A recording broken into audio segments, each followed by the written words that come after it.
नमस्ते सबैजनालाई। साङ्घाई, चीन त्यो ठाउँ हुनेछ जहाँ हाम्रो यस क्षेत्रको सबैभन्दा उत्कृष्ट ब्यान्टमवेट फाइटर को हो भन्ने कुराको फैसला हुनेछ। रोड टु यूएफसी सिजन 3 को सेमिफाइनलमा 4 जना फाइटरहरू भिड्दैछन्। भारतबाट चुङरेङ कोरेन, जापानबाट रियो ताजिमा, अस्ट्रेलियाबाट कासिम मर्डोक र नेपालका गौरव रविन्द्र धन्त। यो टुर्नामेन्ट किन यति महत्त्वपूर्ण छ भन्दा रोड टु यूएफसी भनेको एसिया पेसिफिक क्षेत्रका उदीयमान फाइटरहरूका लागि सिधै यूएफसी कन्ट्र्याक्ट जित्ने सबैभन्दा ठूलो मौका हो।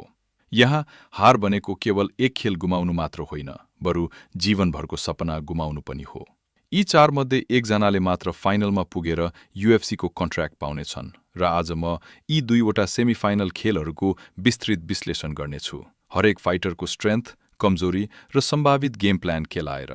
आउनुहोस् हाम्रो गफगाथाले तयार पारेको एनालिसिस भिडियो अन्तिमसम्म हेरेर साथ दिनुहोला।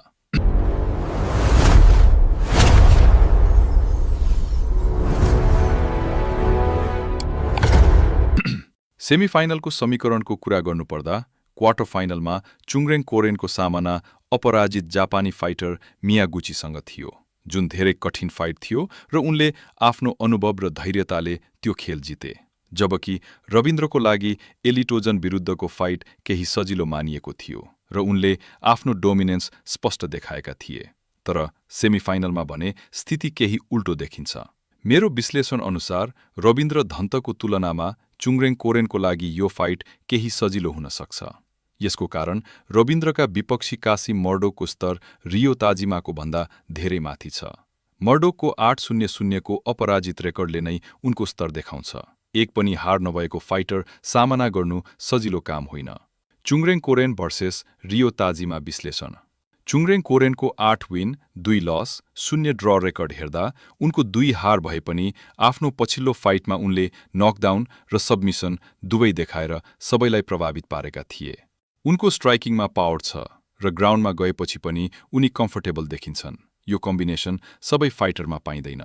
अर्कोतर्फ Rio Tajima 11 win, 3 loss, 0 ड्रको record भए पनि उनका धेरै जितहरू स्प्लिट डिसिजनबाट आएका छन् र उनी न त धेरै राम्रो स्ट्राइकर हुन् न त उत्कृष्ट रेस्लर नै।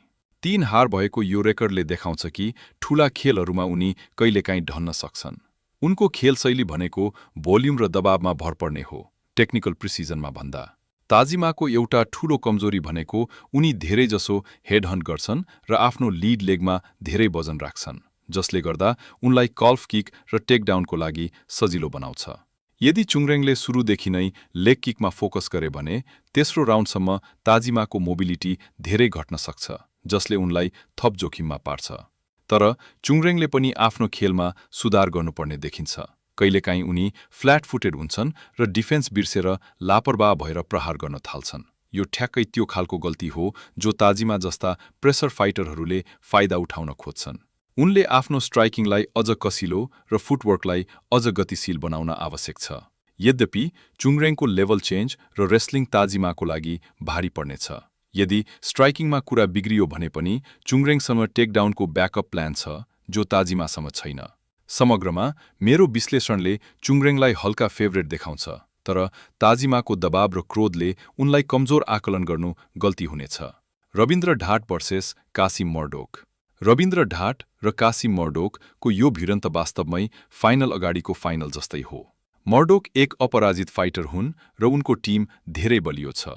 उनीहरूको क्याम्पले उनलाई हरेक तरिकाले तयार पारेको देखिन्छ।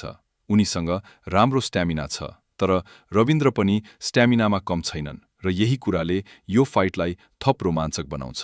रविन्द्रको एकमात्र हार भएको रेकर्डले देखाउँछ कि उनी निरन्तर उच्च स्तरको प्रदर्शन गर्न सक्षम छन्। रविन्द्र धन्तको सबैभन्दा ठूलो शक्ति उनको क्याम एन्ड कम्पोज्ड स्वभाव हो।